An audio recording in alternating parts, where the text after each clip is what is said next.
प्राचीन समय की बात है। भारत के प्राचीन वैदिक पंडित, प्राचीन शाल, सत्ययज्ञ,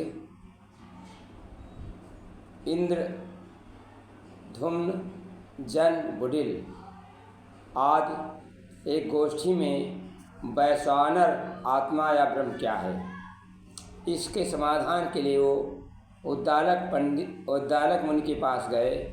उद्दालक मुनि बोले, मैं आप सबका संघर्ष स्वागत करता हूँ। और वह मुनि पांचों पंडित को कैकेय देश के राजा के पास पहुँचे। वे सभी राजा अश्वपति से मिले। राजा अश्वपति ब्रह्मज्ञानी थे। राजा ने सभी अतिथियों का यथोचित सत्कार किया। अतिथियों को विश्राम करने के लिए उपरांत राजा ने स्वयं आकर भोजन के लिए आमंत्रित किया। वे सभी विद्वान भोजन के विषय में बड़े संयमी थे। वे सदैव शुद्ध साधनों से अर्जित अन्न का ही भोजन करते थे, क्योंकि ये ज्ञात था कि जैसा खाए अन्न वैसा बने मन। उन सभी का जीवन सात्विक था, भोजन सात्विक था। तामसी और राजसी व्यक्ति के यहाँ भोजन करना उन्हें बिल्कुल पसंद नहीं था। उद्दालक मुनि बोले, राजन, भोजन के निमंत्रण के लिए आपको धन्यवाद, पर राजा का भोजन हमें स्वीकार नहीं।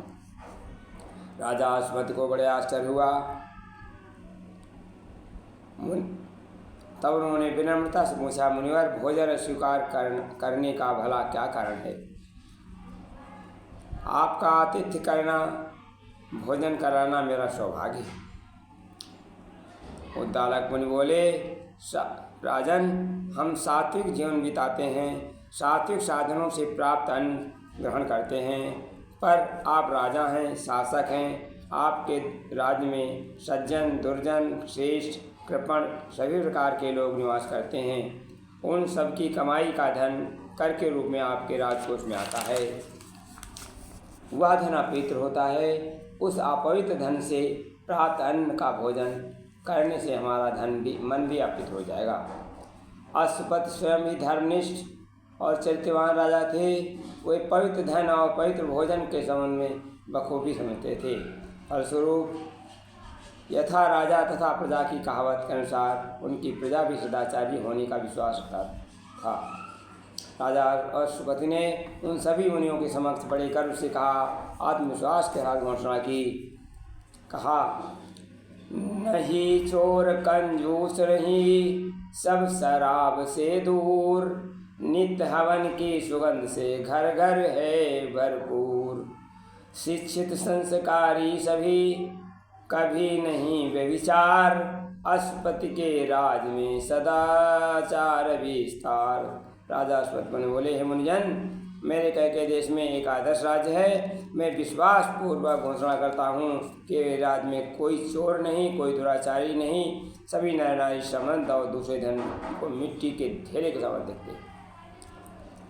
वे किसी के धन को लोभ या चुराने के लिए भावना नहीं देखते। न वे किसी व्यक्ति के धन का लोभी लालची चोर हैं, न ही कोई व्यक्ति सरकारी संपत्ति या कर चोरी करता है। कोई भी तस्कर भी नहीं है। दूसरी विशेषता यह कि कोई कंजूस भी नहीं है। हर धनवान व्यक्ति ईमानदारी, सच्चाई, मेहनत प्राप्त धन का उपयोग करता है। सामाजिक परोपकार और सर्वहितकारी कार्यों में धन लगाया जाता है। तीसरी विशेषता, मेरे राज्य में कोई शराबी नहीं है, क्योंकि मेरे राज्य में हर कोई जानता है, समझता है, मद्यपान से स्वास्थ्य और धन दोनों हानि होते हैं। मद्यपान से मन बिगड़ता है, बुरे कर्मों का करना निषेध है। मन बिगड़ने से पाप उत्पन्न होता है। राजा ने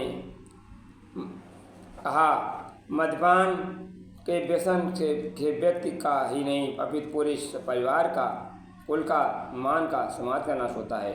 राजा ने अपनी ओजस्वी वाणी में चौथी विशेषता बताई, मेरे राज्य में घर घर में प्रतिदिन यज्ञ हवन होता है। ऐसा कोई व्यक्ति नहीं जो नित्य पूर्वक हवन नहीं करता हो। यज्ञ, हवन, अग्नि, सुगंध घर घर, गली गली, नगर नगर, जलवायु, वातावरण प्रभावित परिष्कृत होती है। यज्ञ व्यक्ति के तन, मन, आत्मा को परिष्कृत करता है। मेरे राज्य में यज्ञ हवन से घर घर में स्वर्ग बना हुआ है। वेद मंत्रों की मधुर गुण यज्ञ से सुगंधित याग वायु सबके शरीर में अनवरत पावन बनी है। राजा की बातों को सुनकर सभी मुनि अपने को धन्य मान रहे। राजा की बातें सुनकर सभी मुनियों ने दोनों प्रयोजन स्वयं सिद्ध हो गए। और दालक मुनि ने प्रसंग को आगे बढ़ाते हुए कि हे राजन, कौन सी विशेषता आपके राज्य में है? राजा अश्वत्थ ने 5वीं विशेषता बताई। मेरे राज्य में कोई भी अशिक्षित नहीं, अनपढ़ नहीं, सभी साक्षर हैं और विद्वान हैं। उनके भौतिक ज्ञान के साथ साथ आध्यात्मिक ज्ञान है, क्योंकि विद्याहीन और ज्ञानहीन मनुष्य पशु तुल्य होता है। अंतिम विशेषता बतलाते राजा ने कहा, अंतिम विशेषता है कि मुनि की संपूर्ण राष्ट्र नर नारी के उच्चरित प्रमाण पत्र भी है। मेरे राज्य में कोई दुराचारी व्यभिचारी नहीं है, नर नारी सभी संयमी जीवन व्यतीत करते हैं। इन 6 विशेषताओं से मेरे कह के राज्य में राजपुरुष, कर्मचारी, अधिकारियों और सभी नारियों में शोभायमान हैं। मुनिवर उद्दालक सहित 5 मुनि महाराज अश्वत्थ की मुख से ऐसे आदर्श राज का वर्णन उनका प्रसन्न हुए। उन्होंने राजा के निमंत्रण को स्वीकार किया और संघर्ष भोजन ग्रहण किया। विश्राम करने के पास अगले दिन प्रातः राजा ने कहा,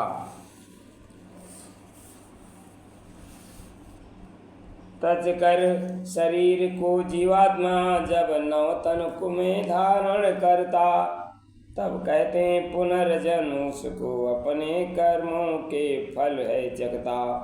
कर्मों को भोगने पर सब स्वर्ग नरक को जाते हैं, दुष्कर्मों